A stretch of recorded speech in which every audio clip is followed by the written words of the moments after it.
давоми солҳои охир сафи ихтиёриён барои адои хизмати ҳарбӣ зиёд гардида, ҷавонон бо амри дилу виҷдон ба сафи артиши миллӣ шомил мешаванд. Ин аз тарбияи дуруст, фаъолнокии аҳли ҷомеа ва пеш аз ҳама ҳар як хонадон сарчашма мегирад. Ҷавонон бо дарки масъулият ва ҳисси баланди ватандӯстиву хештаншиносӣ қарзи муқаддаси шаҳрвандиро ба ҷо оварда, бо сари баланд ба назди волидону пайвандон бармегарданд.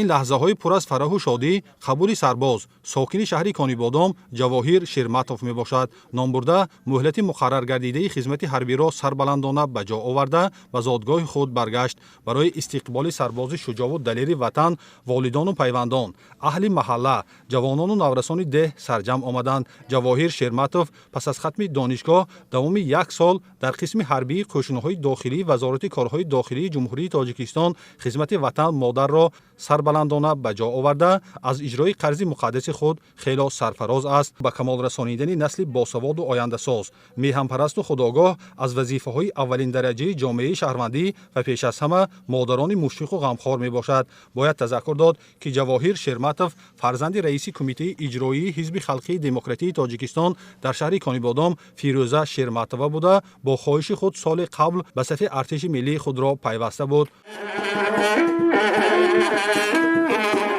дар ин рӯз ҳамчунин Бахтовар Нозиров низ ба таври тантанавӣ дар маҳалли зисташ қабул карда шуд. Номбурда давоми 2 сол хизмати ҳарбиро содиқонову софтидона ба ҷо оварда, давоми хизмат ба дастовардҳои назаррас шарафёб гардидааст. ман Назиров Бахтовар хизмати ватан модарро бо сари баланд адо намуда ба назди падару модарам баргаштам. маросими истиқболи ҷавони аз хизмати ҳарбӣ баргашта дар фазои эҳтирому муҳаббат ва рӯҳии баланди ватандӯстӣ, баёнгари эҳтиром ба ҳар муҳофизи ватан ва саҳми хонавода дар тарбияи фарзанди шуҷоъ мебошад. хизмат ба ватан шараф аст ва сарбаландиву матонату шуҷоати ҳар як ҷавонмарди кишвари азизамон ҳаст. чун мо мебинем дар тамоми қисмҳои низомии ҷумҳурии Тоҷикистон шарту шароитҳое ки барои адои хизмат ба тамоми сарбозон ба ҷо оварда шудааст, хеле шароити мусоид фароҳам оварда шудааст. шароитҳои хуби хизмати ҳарбӣ аст.